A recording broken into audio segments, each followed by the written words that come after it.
பழனி கோடம்பாக்கம் ஏரியாவில் உள்ள முக்காவாசி ஆஃபீஸில் ஃபோட்டோஸ் கொடுத்துருக்கேன் நடிக்க சான்ஸ் கேட்டு.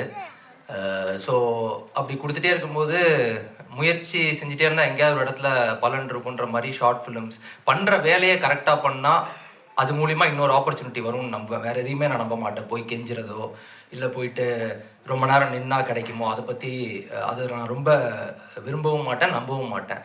நான் பண்ணுற வேலை கரெக்டாக இருந்துச்சுன்னா அதுக்கான வாய்ப்பு வரும்ன்றதை நம்பி தான் நான் முதல்ல ஒரு ஷார்ட் ஃபிலிமில் ஆரம்பித்தேன்.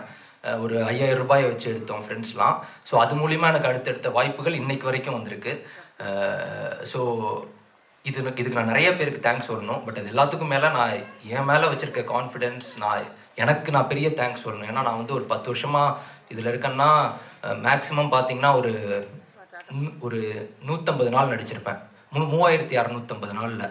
ஸோ மீதி இருக்கிற 3500 நாள் நம்ம மென்டல் ஹெல்த் ரொம்ப முக்கியம். நம்ம அதை எப்படி, ஏன்னா இப்போ நீங்கள் பாதி நாள் பார்த்தீங்கன்னா இங்கே உள்ள ரொம்ப பிஸியான ஆக்டர்ஸ் டேரக்டர்ஸ் தவிர பாதி பேர் ஷூட்டிங் ஒரு 50 நாள் இருந்துச்சுன்னா மீதி இருக்கிற 300 நாள் வீட்டில் சும்மா தான் இருப்பாங்க. அதுக்கான வேலைகள் போயிட்டுருக்கும். பட் அந்த 300 நாள் நம்மளோட ஹெல்த்தை, மென்டல் ஹெல்த்தையும் எல்லாமே நம்ம ரொம்ப கவனிச்சிக்கணும். அதை நான் ரொம்பவே கிளியராக பார்த்துருக்கேன். ஏன்னா நம்மளுக்கு டிப்ரெஷன் இருக்கும், நம்மளுக்கு வந்து நிறையா டிசப்பாயின்மெண்ட்ஸ் இருக்கும். நிறைய பேர் வந்து முடியாதுன்னு சொல்லுவாங்க. பாதி பேர் டிஸ்கரேஜ் தான் பண்ணும். சினிமான்னு நான் வந்து வரும்போதே எனக்கு வந்து டிஸ்கரேஜ்மெண்ட்ஸ் தான் நிறையாவே இருந்துச்சு.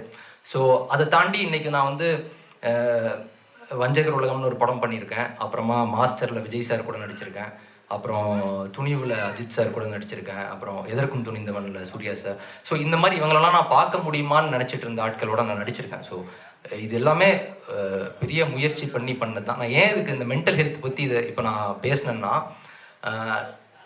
இந்த படம் அதை பற்றி பேசியிருக்கேன். ஆக்சுவலாக இதில் நான் இந்த கதையை ஸ்க்ரீன் பிளேவாக படிக்கும்போது எனக்கு மெயினாக அது ஒரு மெயின் விஷயமாக பட்டது அந்த மென்டல் ஹெல்த். அது ஆக்சுவலாக ஏன்னா இதில் நான் என்ன கேரக்டர்னு ஆக்சுவலாக இப்போ சொல்ல முடியாது. பட் வந்து இந்த மென்டல் ஹெல்த்ன்றது ரொம்ப முக்கியம். ஆக்சுவலாக இந்த சின்ன பையன் ஒருத்தர் நடிச்சிருக்காரு, அபிஷேக் ஜெயின்னு. ரொம்ப அற்புதமாக பண்ணியிருக்காரு. நான் படம் பார்த்துட்டேன். ரொம்ப நீங்கள் படம் முடிச்சு வரும்போது கண்டிப்பாக அவர் கேரக்டரை பற்றி பேசுவீங்க.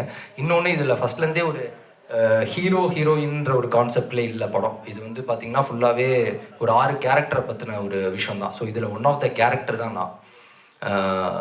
பட் நீங்கள் சொன்ன மாதிரி பிக் பாஸ் முடித்து வரும்போதே எனக்கு தெரியும் பிக் பாஸ்ன்றது ஒரு டெம்பரரியான ஒரு விஷயம் தான்.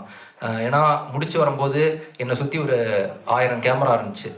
ஒரு 3 மாதம் 4 மாதத்தில் பாதிக்கு பாதியாச்சு. அப்புறம் அப்படியே கம்மியாகும். நம்ம பண்ணுற வேலைக்கான விஷயங்கள் தான். இன்றைக்கி இது வந்து நான் பிக் பாஸ் போகும்போதே எனக்கு தெரியும். வெளியே வந்தேன்னா இது நடக்கும். இதை தாண்டி இதை நம்ம அப்பயே யோசிச்சிட்டோம்னா நம்மளுக்கு டிசப்பாயின்மெண்ட் இருக்காது. இல்லை வந்தோன்னே நம்மளை ஒரு 10 பெரிய டேரக்டர் வந்து கூப்பிட்டுருவாங்க, படம் பண்ணிடலாம் அப்படின்னு ஒரு டெலியூஷனலாக இருந்தோம்னா அது எதுவுமே நடக்காதுன்னு தெரியும். அந்த டைமில் நம்ம ஒரு படம் இப்போ ஸ்டார்ட் பண்ணி போகிறோம்னா கண்டிப்பாக அந்த படத்தில் ஒரு 1.5 years ஆச்சு நம்ம ட்ராவல் பண்ணுவோம் ரிலீஸ் வரைக்கும். ஸோ அந்த 1.5 years நம்ம லைஃபோட ரொம்ப முக்கியமான டைமை யார்கிட்ட கொடுக்குறோன்றது முக்கியம். கதை ரொம்ப முக்கியம் தான். பட் அதெல்லாம் தாண்டி ஒரு டீமோட ஒர்க் பண்ணுறோம்னா அந்த டீமோட வைப் ரொம்ப முக்கியம். ஸோ அப்படி பார்க்கும்போது நான் வந்து கதைகள் நிறையா வந்துச்சு. இன்னொன்று நமக்கு அமையிறதுன்னு ஒன்றும் இருக்குது. நம்ம அப்படி பண்ணலாம், இப்படி பண்ணலாம், இது பண்ணலாம், அது எல்லாமே நம்ம மனசுக்குள்ளே இருக்கும். பட் அதை தாண்டி நமக்குன்னு சில விஷயங்கள் அமையும். அப்படி அமைஞ்சது தான் இந்த இடி மின்னல் காதல். அந்த டீம் மாதிரி பார்க்கும்போது நான் ஃபஸ்ட்டு பாலாஜி மாதவன் ப்ரோ வந்து கதையை சொன்னார். ஸ்க்ரீன் பிளே படித்தேன். எல்லாமே ரொம்ப நல்லா இருந்துச்சு. பட் அவர் ஜேசி அவங்க எல்லாருமே பார்த்தீங்கன்னா இப்போ சாம் ப்ரோ சொன்ன மாதிரி இந்த மேடையில் ஒரு உண்மை இருக்குது, ஒரு நேர்மை இருக்குது. அது ரொம்பவே முக்கியம். எனக்கு பிக் பாஸில் இருக்கட்டும் இல்லை எங்கேயுமே நிறைய பேர் சொல்கிறது கொஞ்சம் உண்மையாக இருக்கிறீங்க. கமல் சாரும் அதான் சொன்னார், நேர்மையாக இருக்கீங்க. எவ்வளோ மேடைகள் கிடைச்சாலும் எவ்வளோ பெட்டிகள் காசுகள் வந்தாலும் அந்த நேர்மையும் உண்மையாக விட்டுறாதீங்க, அதுதான் அவங்கள கூப்பிட்டு போகணும்னு சொன்னார். பட் அதுதான் நானும் நம்புகிறேன். அதே மாதிரி அந்த ட்ராவல் பண்ணுற டீம்மே அதாக இருந்தால் ரொம்ப சந்தோஷமாக இருக்கும். ஸோ அப்படி இருக்கும்போது எனக்கு அந்த ஒரு உண்மையும் நேர்மையும் இன்றைக்கி அவர் பேசும்போதே எனக்கு அவ்வளோ பிடிச்சிருந்துச்சு. ஏன்னா இதுதான் அவர். இன்னொரு பெரிய விஷயம், எவ்வளோ பெரிய பிரச்சனை, எவ்வளோ விஷயங்கள் இருந்தாலுமே அந்த ஃபேஸில் ஒரு ஸ்மைல் இருந்துகிட்டே இருக்கும். இன்றைக்கி அவருக்கு என்ன கோத்ரூ பண்ணிட்டு இருக்காருன்னு எனக்கு தெரியும். சென்சாரில் என்ன ப்ராப்ளம் ஆகிட்டு இருக்குன்னு தெரியும். பட் அது எல்லாத்தையும் தாண்டி அந்த ஒரு எனர்ஜி, அந்த ஒரு விஷயம்லாம் அது அவ்வளோ ஈஸியே கிடையாது. இதை நம்ம நடிக்கவும் முடியாது. இது அவர் ப்ரொடியூசர் டேரக்டர்னு சொல்ல அவர் எனக்கு தெரிஞ்சு எவ்வளோ மணி நேரம் தூங்குறாருன்னு கூட தெரில. பட் எல்லாருமே கஷ்டம் தான் படுறோம். End of the day success தான் நம்மளை பற்றி பேசும். ஏன்னா நான் துணிவு ஒர்க் பண்ணும்போது எனக்கு அஜித் சாரோட நிறைய பர்சனலாக பேசக்கூடிய சான்ஸ் கிடைச்சிது. அப்போ அவர் பல விஷயங்கள் சொன்னார். அவர் கடந்து வந்த பாதைகள், பட்ட லைக் அவமானங்கள், நிறைய விஷயங்கள். நான் கூட எதுக்குடா சார் இவ்வளோ சொல்கிறாரு, இவ்வளோ பர்சனலாக சொல்கிறாரு அப்படின்ற போது ஒன்று தான் தெரிஞ்சிச்சு. நான் யோசித்து பார்த்தேன், ஏன் இதெல்லாம் சொல்லிகிட்டு இருக்காருன்னா, ஒரே ஒரு விஷயம், அவர் சக்ஸஸ்ஃபுல்லாக இருக்கார்.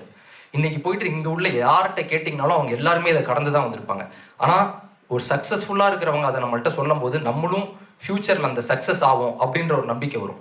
இன்றைக்கி நீங்கள் வேறு யார்ட்டையா கேட்டிங்கன்னா கூட அந்த விஷயத்த சொல்லுவாங்க. பட் அஜித் சார் வந்து நான் சின்ன வயசுலேருந்து எங்கள் வீட்டில் எங்கள் அப்பாவுக்கு ரொம்ப பிடிக்கும், எங்கள் எல்லாருக்குமே பிடிக்கும். ஸோ அவர் வந்து இந்த விஷயங்கள்லாம் சொல்லும்போது ரொம்ப ஒரு நம்மளுக்கே ஒரு இதெல்லாம் அவர் கடந்து வந்து இங்கே இவ்வளோ தூரத்தில் நிற்கிறாரு. இப்போ நம்மலாம் வந்து ஒன்றுமே கிடையாது, இது எல்லாத்தையும் தாண்டினா தான் வர முடியுன்ற ஒரு நம்பிக்கை. ஏன்னா இங்கே ஓடிக்கிட்டே தான் இருக்கணும், எங்கேயுமே சோர்ந்து உட்காந்துட்டோம்னா அப்படியே போயிடுறோம். அது மட்டும் எனக்கு புரியுது. ஏன்னா என் கூட ஆரம்பிக்கும் போது ஒரு 10 years பேக் நிறைய பேர் பயங்கர ஸ்மார்ட்டாக, பயங்கர டேலண்டடாக, எல்லாம் டான்ஸ், ஃபைட்டு, இது அதுன்னு எல்லாமே.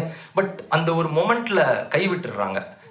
போதுண்டா அப்படின்னு. இன்றைக்கி நான் ஒரு ஃபோட்டோ கொடுத்துட்டு இருக்கும்போதே பல பேர், எதுக்கு பிரதர் நீங்கள் ஃபாரினில் வேலை பார்த்துட்டு இருந்தீங்க, அங்கேயே போயிடலாம். பட் இல்லை, ஒரு நாளைக்கு கண்டிப்பாக ஒர்க் அவுட் ஆகும் நம்பி இவ்வளோ தூரம் வந்து இன்றைக்கி இந்த பிரசாத் ஸ்டூடியோவில் ஒரு படம் வந்து ரிலீஸ் ஆகுதுன்றதே எனக்கு வந்து ஒரு மிகப்பெரிய விஷயம். ஏன்னா இதெல்லாம் நடக்குமான்னு நான் வந்து நிறைய இடத்துல யோசிச்சிருக்கேன், கனவு கண்டிருக்கேன். அந்த கனவு இன்னைக்கு கண்டிப்பாக நிஜமாக இருக்குது. இந்த டீமோட ஒர்க் பண்ணதில் எனக்கு உண்மையாலுமே ரொம்ப ஹாப்பி. ப்ளஸ் வாசு சார், பேரரசு சார், ஆர்பி உதயகுமார் சார், இவங்க எல்லாருமே. எனக்கு வாசு சார் வந்து எங்கள் அப்பா வந்து எப்பயுமே இப்போ வரைக்கும் அதை பற்றி பேசிகிட்டே இருப்பார். அவர் சத்யராஜ் சார் பெரிய ஃபேன். இன்னொரு விஷயம் நான் சொல்கிறது வந்து, ஒரு ஆக்டராகவோ ஒரு ஹீரோவாகவோ ஆகிறதுக்கு ஒரு ஜென்ரேஷன் ஆகுதுங்க. ஏன்னா இப்போ எங்கள் அப்பா டேரக்டர் ஆகணும்னு ஆசைப்பட்டார், அது முடியல. அதுக்கடுத்து நான் ஆரம்பித்தேன். ஒரு ஜென்ரேஷனோட ஆசையை வந்து நிறைவேற்ற முடியுது. இப்போ ஃபார் எக்ஸாம்பிள், இப்போ த்ரூ விக்ரம் இருக்காரு, இல்லை வேற ஏதாவது பெரிய ஆக்டரோட சன் இருக்காங்கன்னா அவங்க அப்பா பட்ட கஷ்டங்கள், இப்போ விக்ரம் சார் பட்ட கஷ்டமாக இருக்கட்டும், அது எவ்வளோ பெரிய விஷயம். அவர் அவ்வளோ தூரம் பண்ணி இங்கே வந்து இவர் இருக்கிறார். அதை தாண்டி அவர் இன்னுமே உழைக்கணும். ஸோ இதுக்கு ஜென்ரேஷன்ஸாக ஆகுது. இப்போ பாலாஜி சார் சொன்னதுமே, வாசு சார், அவங்க அப்பா எல்லாருமே இருந்தாலுமே இவருக்கு ஒரு 12 to 13 years ஆகிருக்கு டேரக்டராக வந்து இங்கே நிற்கிறதுக்கு. ஸோ இங்கே எதுவுமே அவ்வளோ ஈஸி இல்லை, கஷ்டப்பட்டே தான் இருக்கணும். இன்னொரு பெரிய விஷயம் வந்து, நாங்கள் இது வரைக்கும் ஒரு எண்ட் ரிசல்ட்டை பற்றி பேசினதே இல்லை இது வரைக்குமே. படம் ஹிட் ஆயிரும், இது சூப்பர் ஹிட், இது வந்து பயங்கரமாக ஓடிடும், இதை மாதிரி ஒரு விஷயங்கள் பேசினதே இல்லை இன்னைக்கு வரைக்கும் கூட. நம்ம உண்மையான ஒரு உழைப்பை போட்டிருக்கோம். இந்த உழைப்புக்கான கண்டிப்பாக ஒரு மரியாதை கிடைக்கும். இது நான் ஃபஸ்ட்டு சொன்ன மாதிரி தான். ஒரு சின்ன ஒரு ஷார்ட் ஃபிலிம் நடிக்கும்போது நம்ம நல்லா பண்ணியிருந்தோம்னா அடுத்த வாய்ப்பு கிடைக்கும்னு நம்பினேன். இன்றைக்கி இங்கே வந்து நிற்கிறேன். அதே தான் பாலாஜி ப்ரோவும், ஜேசி, நான் எல்லாருமே ஒரு உண்மையாக ஒன்று பண்ணியிருக்கோம். இது மூலிமா கண்டிப்பாக எல்லாருக்குமே அடுத்த வாய்ப்பு கிடைக்கும். அவங்க ப்ரொடியூசராக இருக்கனால கண்டிப்பாக பணமும் கிடைக்கும். ப்ரோ கண்டிப்பாக இது ஜஸ்ட்டு ஸ்டார்ட்டு தான், இதுக்கப்புறம் நிறையா பண்ணுவோம். என் நம்பிக்கை இருக்குது, இந்த நம்பிக்கையில் தான் ஓடிட்டே இருக்கிறோம். So thank you so much. நிறையா மேடைகள், நிறையா படங்கள் பண்ணுவோம். Thank you so much. தேங்க்யூ.